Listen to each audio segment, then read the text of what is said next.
Okay, well, good morning, everyone. They often say that the panel after the lunch is the toughest one. I'm assuming the one after 2 hours of sitting down with no break and just before the lunch is just about as bad. So this one is not necessarily a panel. It's going to be more of a deep dive into a series of different topics. I'm going to be calling my panelists, no, it's not a panel, but my presenters one by one to the stage. It's going to keep it dynamic. I'm going to keep you awake. That's my mission for the next hour or so, and the mission of my presenters as well. So, without further ado, I would like to call here to the stage Dr. Edmund Meiser. Well, also, I would like to specify that German is not one of the 4 languages I speak, so if I butcher any names, please be kind to me.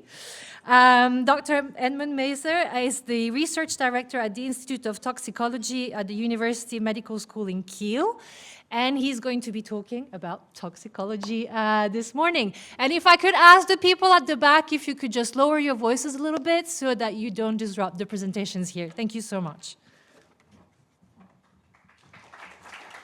So thank you, Alix, for this nice introduction. So I'm from toxicology department, and I would like to give you a glance from the toxicological perspective on the whole problem. And I would like to give you some arguments why we should speed up with the platform. Can I have this one? So it was a major challenge for me to get more than 15 years research into a 10 minutes talk.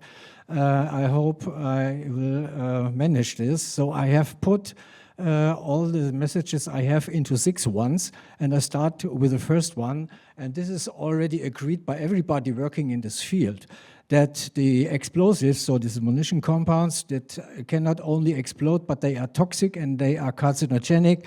And meanwhile, it is known that these compounds are toxic for humans, that they are mutagenic and cancerogenic, and this is a new picture that always the toxicologists are faced with, that if you deal with a toxicological or with a carcinogenic compound, it's a complete different story. And when it comes to the munitions in the sea, with the explosives, then it is already known that they are toxic to all kind of life down there in the oceans there. So this is the message number 1. I come now to the message number 2, and this is that the explosives, meanwhile, appear in mussels and in fish. And this is very important. So we were lucky to get samples from the Environmental Specimen Bank. They collected mussels starting from 1985 on a yearly base. And we were looking into these mussels, which were deep frozen and stored there, what the occurrence of explosive stuff is inside these mussels.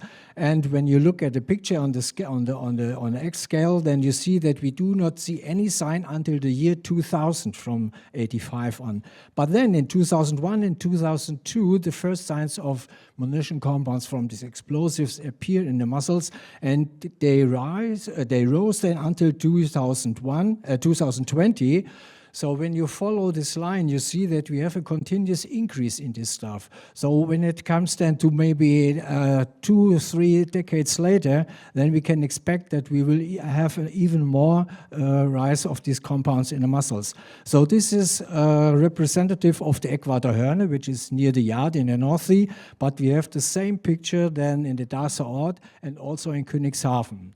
So staying with the mussels, we did an experiment and we used unburnt mussels and exposed them in one scenario to corroding mines and in the next scenario to free-lying chunks of explosives. And what we found after a couple of weeks, that the mussels got ill. So we developed a molecular biomarker in our lab, and we could see that all these mussels, either from the near the corroding mines or from the free-lying chunks, they suffer from oxidative stress. And when it comes to mussels as a seafood, we did a toxicological assessment, and we found that the mussels being in the corroding mines are still edible, whereas the mussels lying at a free-lying chunk of explosives are not not edible anymore because they have a 50-fold higher amounts of explosives in their tissue. And this is also something which could be used then for looking in the future. When we wait more than 30, 40 years, it may be that we have the situation on the right side when the metals are fully corroded, so that then the entry of the explosive find their way into the biota. Looking into fish with our project, North Sea project, we are looking and monitoring ships in the North Sea, and we did this with a couple of ships that are lying there in the shore, at the shore of the European countries. And just to give you an example of the John Mann, so we looked around the John Mann on the explosives in the sediment, in the surrounding water, and we know that the John Mann took almost 1 ton of explosives when it sank in 1942. And just focusing on the fish, we found explosives then in the fillet. And this is important because the fillet is something you eat from the fish. So this is the edible part of an animal lives down there in the ocean. And we also found explosives in the bile. So these were in the 2, 3, 4 nanogram per gram region. And we had the same picture then in fish and depth, which we collected in the northern part of Germany at the East Frisian Islands. And looking into these fish, we also found that these fish bear munition compounds, these explosives, into the fillets, also into the region of 4 nanogram per gram. So what does this tell the toxicologists? So this is then a toxicological risk assessment. This is toxicological science. We did a calculation in terms of asking the question, what about the human seafood consumer? And this involves then carcinogenesis studies and some other things to be calculated.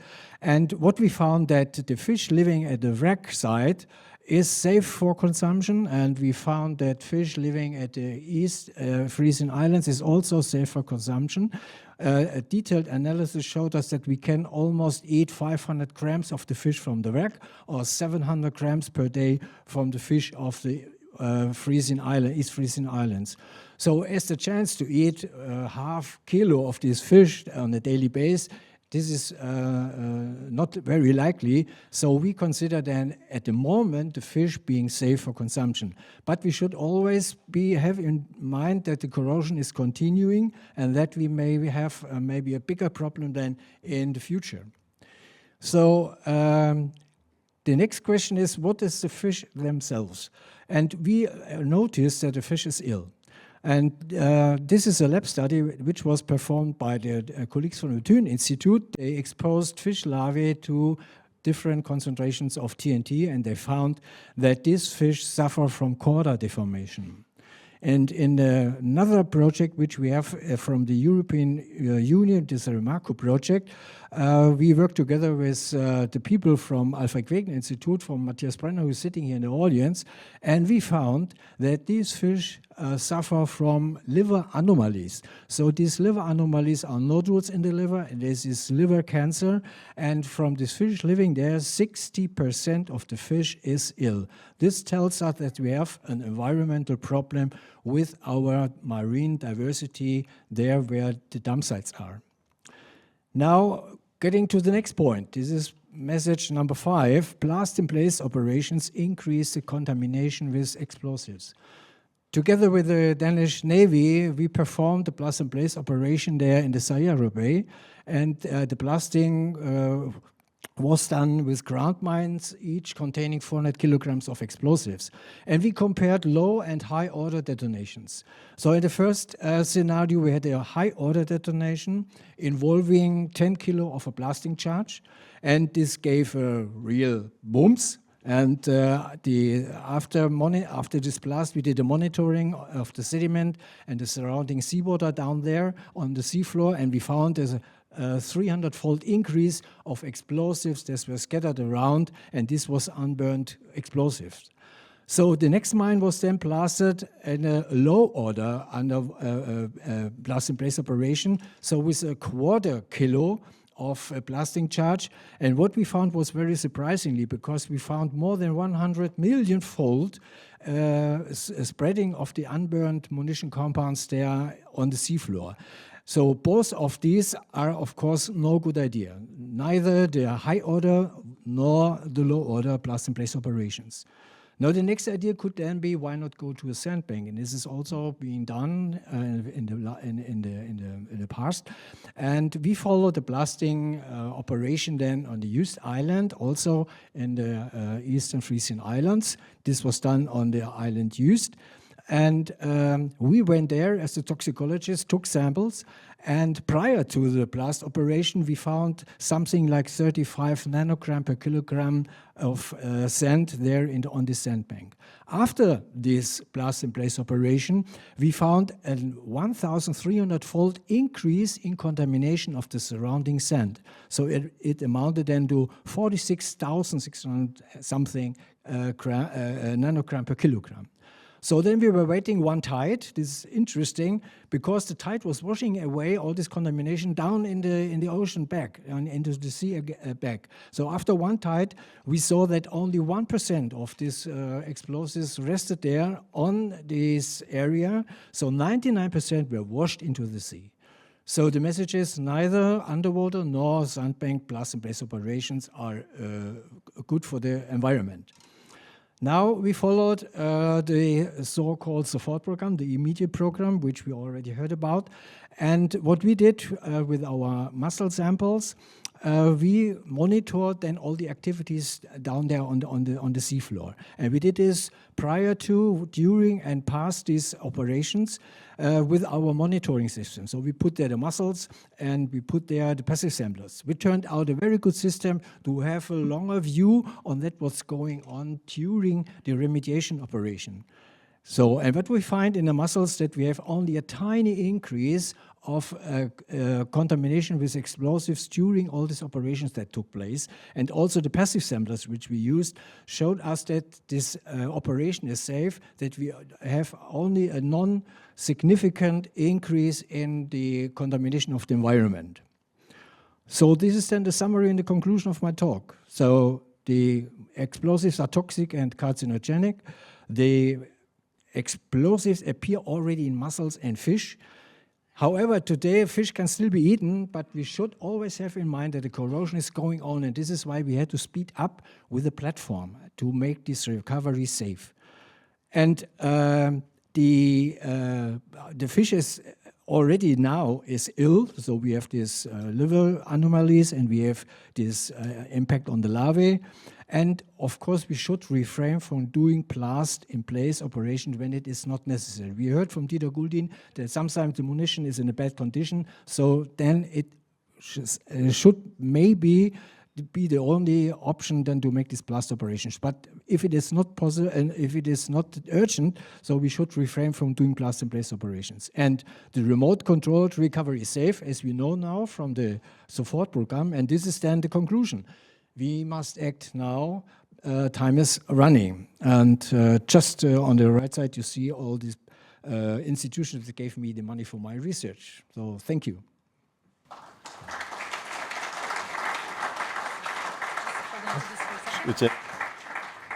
And thank you very much, Dr. Maser. I will keep you here for a couple of minutes. We do have a couple of minutes for questions. If anyone wants to ask a question, they can come to the mic that has been put up there. So just line up in case you have that many questions. Dr. Maser, is it safe to assume that you don't eat much fish at this point in time? That you don't eat much fish or mussels? You do? I eat fish. I like fish. I found myself with my people in my lab, so the fish is safe. The fish consumption is safe, so no problem at the moment. So. Okay, okay. So just, I had one quick question for you. That safe removal, right? That's what you called it? Remote, you said, yeah. How does it work? So you don't make it explode? You just remove the ordnance, is that right? Yeah, this is what we heard in the first panel today, this morning. So that this recovery is doing remotely controlled, and that it will not explode, of course, and it should not explode. And most of these items are they do not have ignition systems anymore. So this should be then transported somehow on a platform which is not there at the moment, but which should be constructed as early as possible and then burned there on sea or on the site. Okay. And just the other question I had in terms of, you said you were exposing the mussels and you were also looking at the fish. How long does that exposure have to be for the chemicals to get into the fish and the mussels? Yeah, we started with a couple of weeks, so 8 to 10 weeks. But our newest results indicate that you already get, after 4 or 5 days, let's say 1 week, that you get then the answer that the chemicals accumulate in the mussels there. Because the mussels are filtering organisms, they filter lots of water per day, and they just concentrate all this chemical stuff then inside their tissue. And this is a very good system to make a long-term monitoring. So when you just monitor the water, then you have then it's dependent on the currents and the temperature, and then you maybe get the wrong picture. But the mussels provide a long-term picture over days, weeks, or even months to monitor then everything that's going on there on the seafloor. Okay. And I see we have a question from the audience. Please go ahead.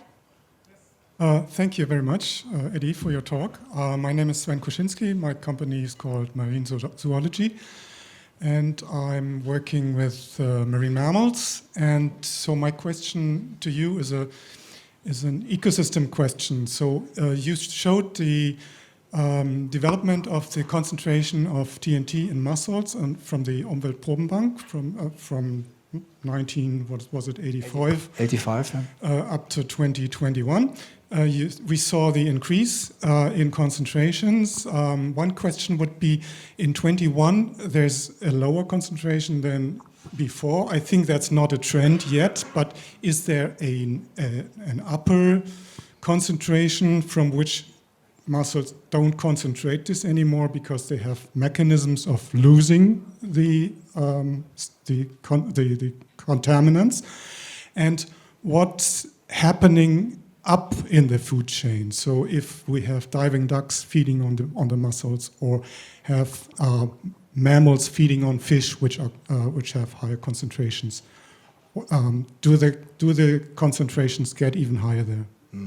So coming to the ducks, we work together with the Tierärztliche Hochschule Hannover. They provided us eider ducks, and we have been looking there in 25 of eider ducks, and we looked in every tissue which was reasonably for accumulation of explosives, and we didn't find any sign there. So the ducks, the problem is you cannot shoot the ducks as you like because they are preserved. So these ducks are then from fishermen who collected them when they were in the fisher nets. So we did not know the exact origin of the ducks. But what we can say that all ducks which we investigated, until now there's no accumulation of these toxicological compounds, of these explosives there.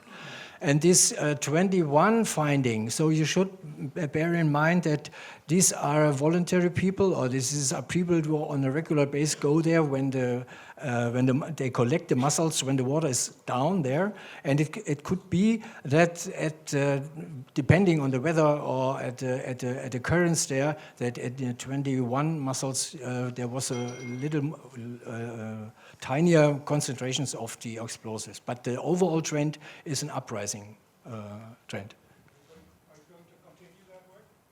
Pardon? Are you going to continue that work? Yeah, we would like to. So, but it's sometimes a little bit complicated to get the samples and getting money for research and in the lab. So we are university. We are always poor. Thank you very much for your question. Thank you very much, Dr. Mesa. I would now like to call to the here to the stage Dr. Michael Richardson, who is the technical advisor for SERDP ESTCP, Munitions Response Program at the Institute for Defense Analysis. Welcome, Doctor.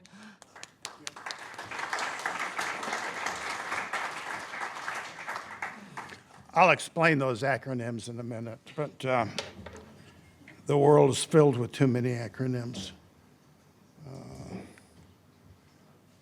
Well, it's a good thing I've got notes here because I can't read it.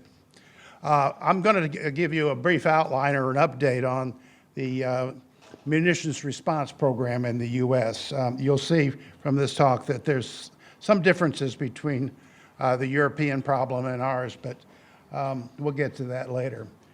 I'm going to provide a brief history of the munitions response program, including a description of the U.S. underwater munitions sites, there's differences, and provide a summary of previous research that we've done that's been supported by SERDP. I guess I could have moved just as well. The emphasis on this talk is going to be on the development of standardized demonstration sites for the validation of detection, classification, and localization systems. Basically, the program of SERDP is the R&D part of the program, the development of systems, development of models. The ESTCP program is the demonstration or validation of those systems. Yeah,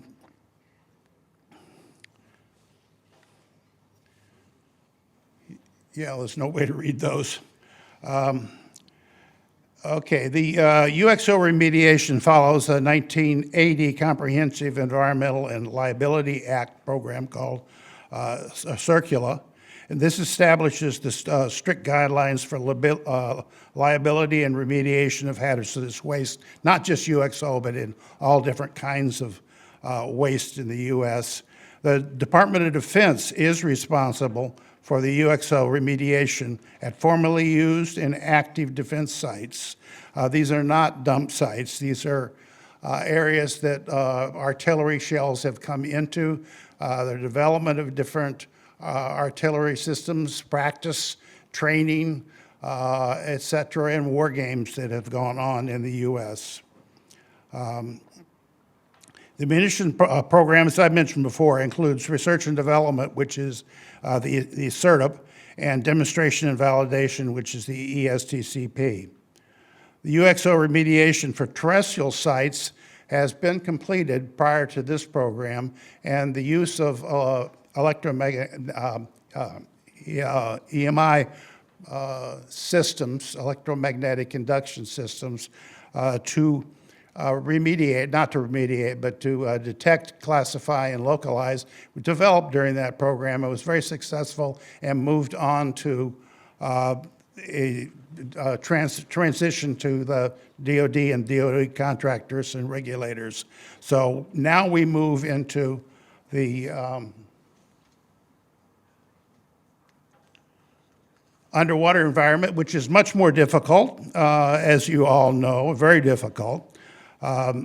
There are a number of different multiple sensor types and platforms that are required for this. And this really, burial and migration also, which were included in our program, really complicates the problem of finding and identifying and classifying, and especially localizing over long term where these munitions are. Often monitoring in place ends up being a logical approach and the most effective option given the cost of remediating so many of these areas, because we're primarily concerned with individuals or people in contact with these munitions. And we do not necessarily, the last talk, consider energetic contamination to be a big problem, and that's because most of the UXO that we're dealing with are thick-walled projectiles and mortars and the like, and so we don't have a bunch of barrels of munitions or very thin-walled munitions that we're having to deal with. There are about 450 sites that are considered munition sites that need to have a remediation. This includes about 4 million hectares, and this is only in U.S. and U.S. territorial waters. These include a wide variety of environments, lakes, streams, and all the coastal areas, including estuarine and near shore. We're only worried in this program down to about 30 meters because that's where divers dive to, and that's probably as deep as individuals or the public may be in close contact with the munitions. There's a range of environments, as I said, freshwater, brackish, marine environments, and so that's going to require a wide variety of different sensors and platforms for UXO. In the top figure here, if you can see it, this just shows a range of the UXO munitions that we're dealing with. These are from about 20 millimeters, which were part of the light machine gun shells that was talked about earlier, all the way up to 155 millimeter projectiles, which seem to be a popular munition in UXO in the Ukraine right now. As I said, these come from quite a variety of different environments. So obviously we need a lot of different kinds of systems and sensors and platforms to be able to detect, classify, and localize these. Now there's a red line across the line here of all the blue things, and that is, the plot is density versus munition type. In order of density. The red line is the density of sand, and so anything above that, there's a lot less mobility and more burial than that below it.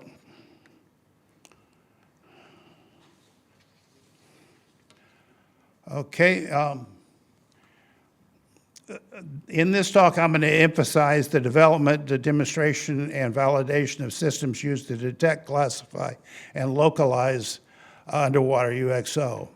Other topics that have been part of the program, which I'm not going to talk too much about, include burial and migration, recovery and disposal of munitions, which seems to be a very big hot topic within this conference because you're dealing with dump sites.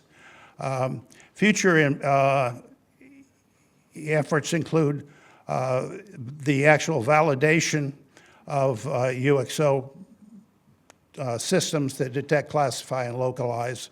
And then we will move into eventually transition of these systems and approaches to contractors, managers, and regulators that will be responsible for the remediation itself. Now we'll move to demonstration sites. We've established 6 of those sites. That's not where I am.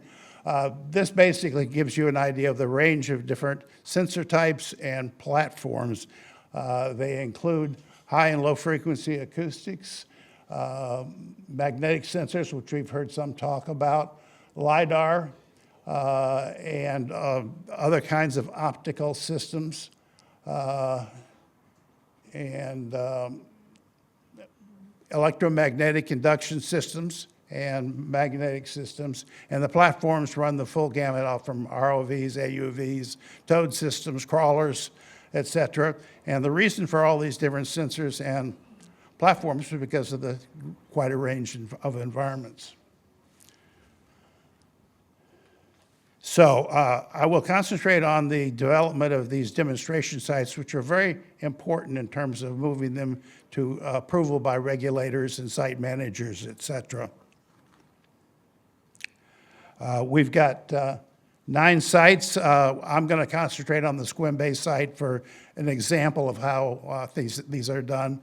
In the audience right now, we have some people from CMRE and Gailmar, who respectively were site managers for remediation sites in La Spezia, which is a NATO lab, and Gailmar, which brought systems out to that area. In total, I think we've had about 15 or 16 different demonstrations of about 8 different systems at these sites.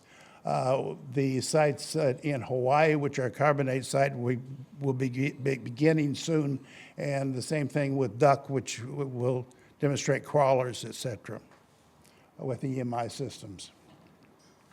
This shows a picture of Squim Bay. It's a area along Puget Sound, very well protected from waves and currents, depths down to about 30 meters or so in a sand and muddy site. It's very well protected, and so it turns out to be an area that's a good spot to do highly controlled demonstrations. This sediment ranges from mud to sand. And let's see what else I've got in here. Even up into cobbles. It's run by the Pacific Northwest National Laboratory, which is part of the Department of Energy. The sites are that, is it blue? Looks like blue is more red mark. This little box is where we've conducted these demonstration sites. The P&L and all the other site managers of these other 4 sites are responsible for obtaining environmental permits, which can take up to a year in some cases, and deploying and geolocating all the targets and clutter, the environmental characterization, both sediments and hydrodynamic, and providing all the logistical support needed by these demonstrators. Demonstrators bring their systems to the area and do surveys, both detailed surveys and wide area surveys of the targets that are put down by P&L in this case. One of the things that's important is they have to write a very detailed demonstration plan in addition to conducting the demonstrations. It's important to have good coordination between all of these entities in order to have a good controlled demonstration. The Institute of Defense Analysis, where I come from, were responsible for the scoring of the demonstration, which I'll get into a little bit more here. There's 2 types of fields that are set out. This one, you don't worry about the details, but this is just a line of targets and clutter that the demonstrators will be told what's there and where it's at. They can use this to calibrate their system and make sure that things are working both at the beginning of each day and the end of each day. The data that they collect from this also can be used as training for their classification systems. And so this shows a picture of the blind site, and the little red dots are where all the targets are put. The demonstrators don't know where they are. They're supposed to tell us exactly where they are. There's just to the left on this picture, you notice a few of the targets are outside of the circle, and that's because fishermen with anchors obviously moved a few of the targets. Those weren't included as part of the analysis. Okay. So what we're interested in is the true positives, the false negatives, and the false positives. So that type of information, along with all the detections, are provided to HIDA for scoring and compared to the data that comes from the demonstration site managers. That we'll end up with a list from the demonstrators that put in order the things that they think are most likely UXO, and as you go down the list, you end up with false positives, or not false positives, targets that they don't consider to be UXO, and that's the list that's compared to what we know as the ground truth.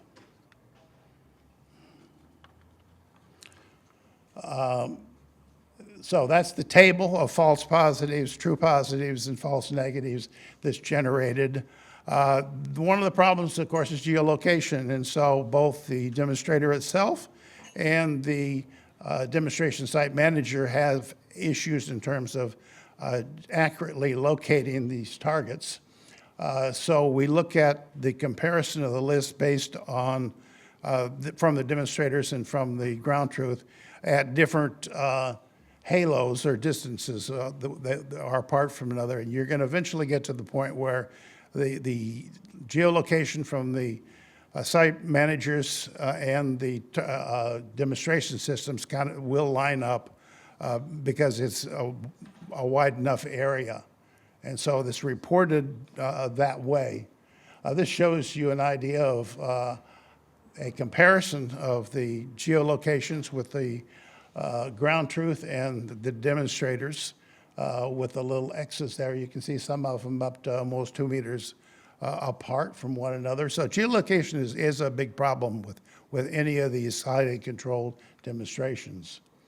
So I'm going to show some results from these. This is from a electromagnetic induction system that was deployed at SQUIM. You can see the system behind the boat on this picture. And this is a rock curve. This would be the total number of true positive detections versus the number of objects. And you can see that it goes almost straight up and then comes out. So this is the basic comparison that we have. And the little dots are where the demonstrators said this is the cutoff. All of these are true positives and the rest of them aren't. The idea, of course, being here is you don't want to go out and dig up all these clutter and other kinds of information that's or targets that are out there. You really want to concentrate on remediating the targets themselves. Now, we had 3 systems that have been out there, actually more at Squim Bay, but in this particular deployment, this is from the MUST, which is a structural acoustics system that does a really good job of not only imaging, but getting the later returns at the lower frequencies that represent the structural acoustic response of the objects. And from these, they're able to detect and then classify these targets. And this particular rock curve is based on machine learning, and it's, okay. Then we had another one, which is AUV. This basically is just showing that we're able to compare the different systems, not only the systems themselves, but also different classification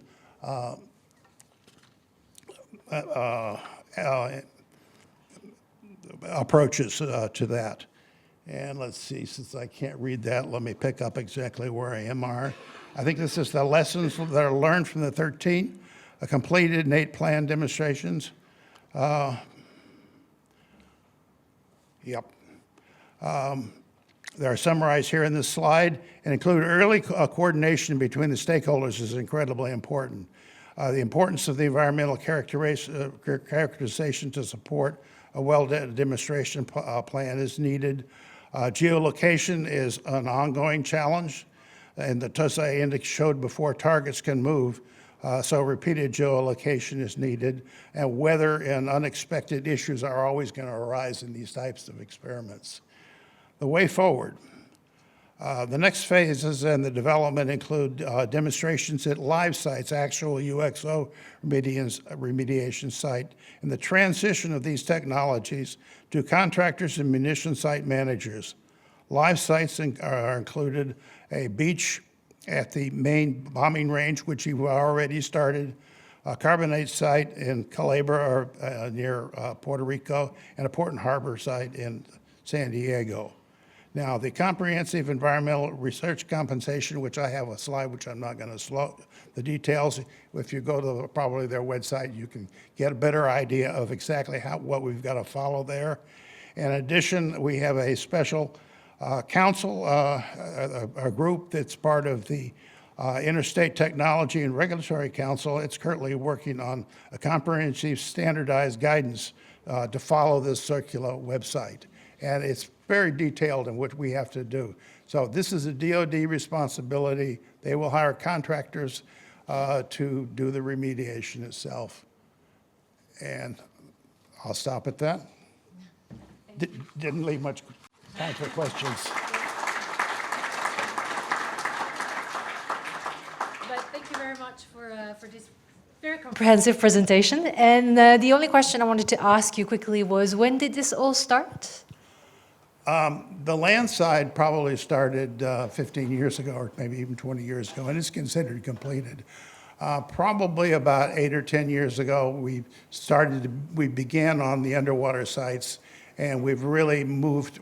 We were told we had to increase the time. We had to accelerate what we were doing, and so we probably moved into demonstration sites about 4 years ago. And you were saying that there were challenges in terms of like geolocation. Are you working on that? Are there projects to work on that? Yes, we are. There's like 6 or 7 different types of geolocation. If you're in shallow water, you can stick a pole with a GPS on the top of it, or you can have a buoy up there. You can use long line techniques or short acoustic techniques also. And yes, well, every one of the demonstration site managers has had to look at this problem and figure out the best way they could accomplish the geolocation. But you want the geolocation to at least be better than what would happen with the demonstration systems. Thank you. Thank you so much, Doctor. I'm so sorry. I know there was a question, so you can keep that for, for lunch. Thank you so much for your patience. Thank you so much for your presentation.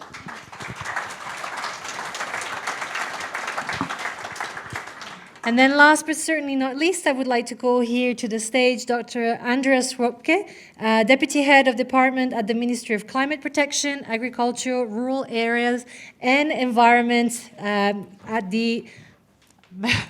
I will leave you to explain it. Well, welcome here. I don't want to butcher it. So, hello everybody. Hopefully everybody is still awake right now. MV stands for Mecklenburg-Vorpommern. That's the other federal state at the coast of Germany, at the Baltic Sea. And we are not so often standing in the focus here during this process, but we are getting there now. I'd like to introduce to you a setup of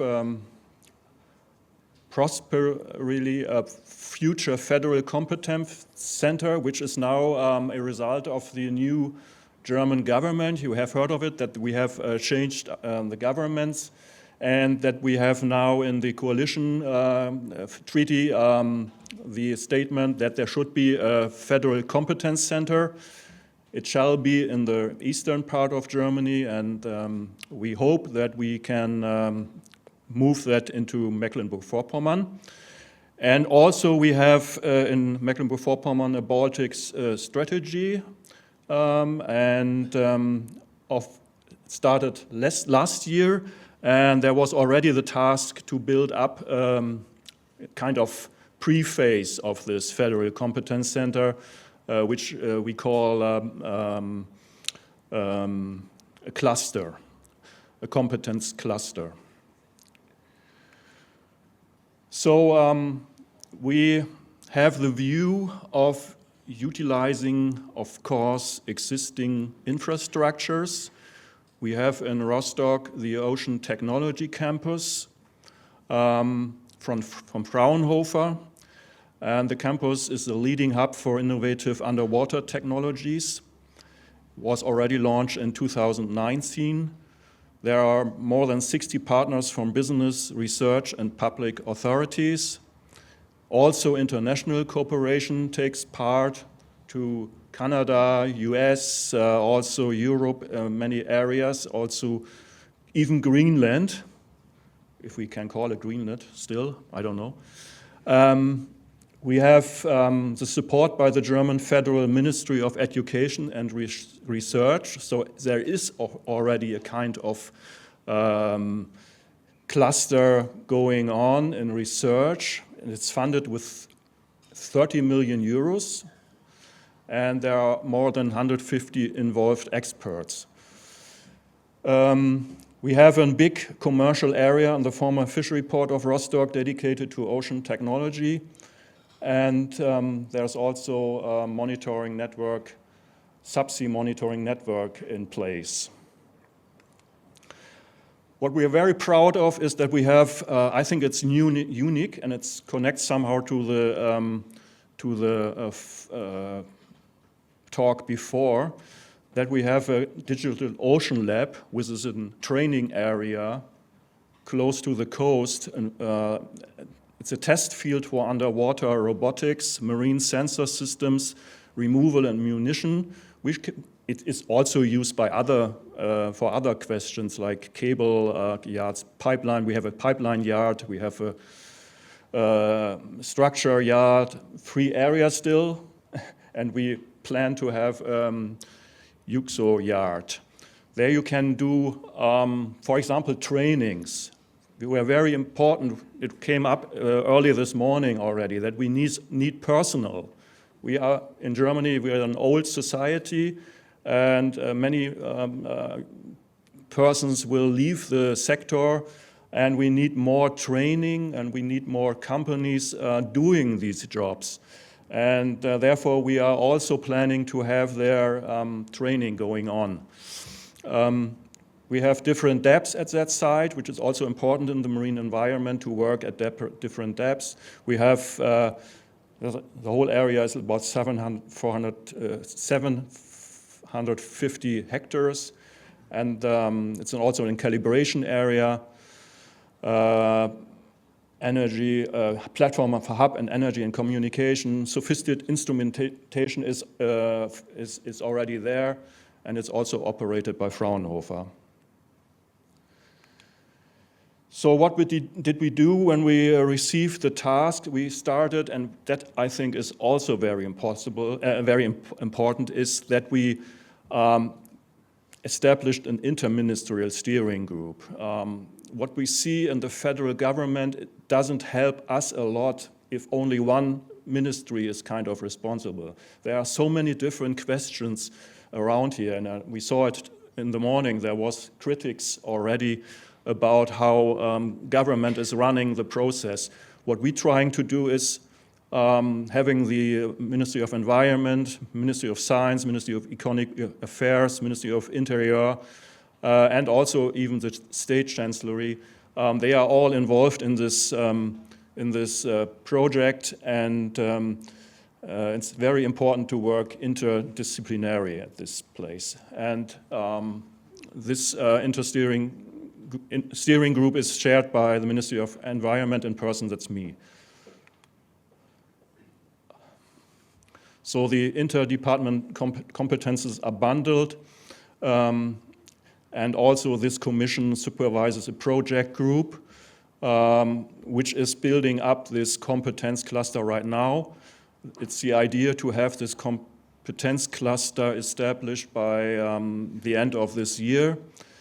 And it's thought to be the preface for a possible federal competence center if it should be in Mecklenburg, or even if we work together with other, of course, it's not only closed to companies or institutions in Mecklenburg-Vorpommern, it's also open for all institutions in Germany and even internationally to be part of a network which we are planning. We have already 4 personnel hired to do the work from the different sides of all the ministries involved. The idea is, of course, to have this interministerial steering committee, the project group, and then we have 3 areas where we like to have most of the work done. It's, of course, the science part, but also the private sector. We have a lot of companies in Rostock doing underwater work, and we also have, of course, many authorities also in Rostock, from the waterways management to other authorities like fisheries authorities, and even the BSH, the German agency for shipping and hydrography is also involved already. So we have many interests in this kind of intergovernmental work. So we want, as I said already, we want to finish this competence cluster by the end of this year. And also we have a workshop here, I can announce already, for the fourth quarter, a symposium and a workshop. And we are like to, if anybody wants to be part of this big undertaking, you can leave me an address and you get an invitation, and then we can come together and have a look whether you could be a partner. So I skip that, and then that's the kind of picture I would like to, you know, how it shall look like. We have in the middle this coordinating office, which is kind of the competence center. We are thinking about 10 to 15 people working there, and the big part of it is to exchange knowledge. It's kind of knowledge hub between science, authorities, and private sector. And in the private sector, we have marine companies, marine robotics, underwater technology, salvage companies, and so on. On the authorities, we have, so to say, all the authorities which can be involved in the permitting process, for example, but also there can be legal questions be worked on. We heard today that there are some problems in the pilot program, so we could, and that's the big task of it, to have this all done before you go into the sea. This has happened not very well coordinated in the pilot project. It's my opinion. What you have to do is to sample all the information for the permitting, the information for the basics, how does it look down there, before you start to think about to have the platform started. And I think there is a lot of open points which also needs to be addressed. And of course, last but not least, the big science area. We have, for example, the Baltic Marine Research Institute in Warnemünde, which is kind of the state-of-the-art institute in the Baltic area for Baltic questions. And we have University of Rostock and high schools or other schools in Wismar. We have the Ocean Technology Campus and international partners already in place. So this all has to be brought together to have at the end a picture which is kind of tackling the problem from all sides and which are all needed. Of course, we don't have time, and we like the idea to have this pilot program in place, but we have to take very serious lessons out of this, is our understanding, and we need to set priorities, and the priorities can only be set if you have more information. Thank you very much.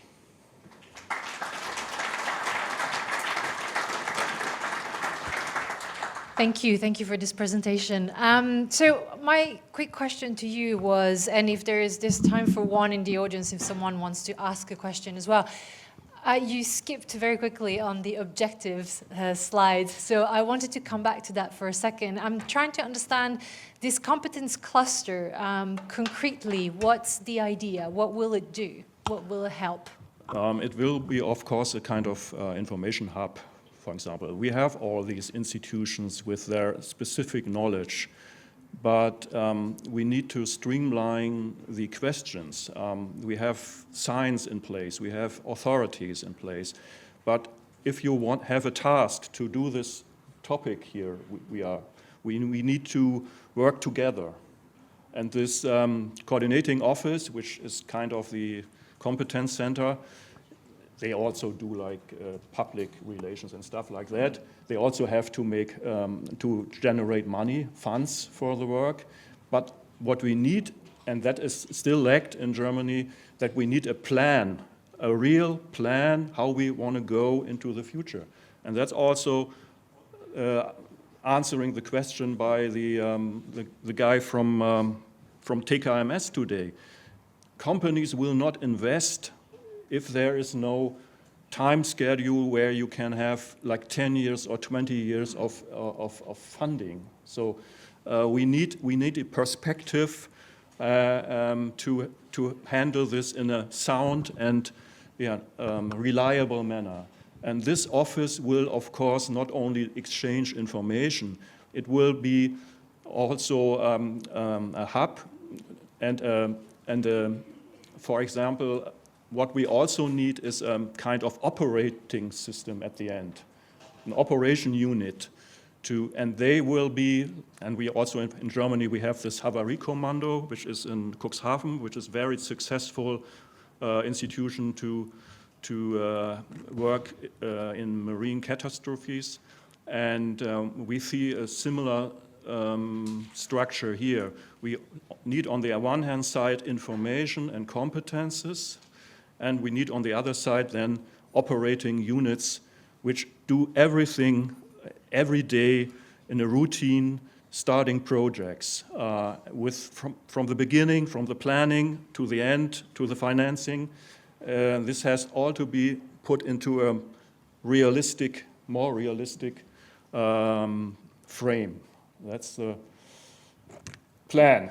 Okay, so who will come to you? As in, like, are you going to be more like a think tank, or are you more, the idea is to decluster all these people who are supposed to work together and create some sort of point of contact and one place where someone comes to you and gets all that information they need for a project? Is that how it works? Yeah, this is like, I often say, this is like the spider in the net, the coordinating office. It's all about exchange and generating new projects. Also it's kind of information exchange, data exchange, generating projects and generating plans. We have, up to now, we don't have in Germany full plan to do all this. We have this pilot project, but now if you want to put this into reality and if you want the government to give money for that, you need some idea where you want to go and which way you gonna want to take. And this group shall more or less generate the process.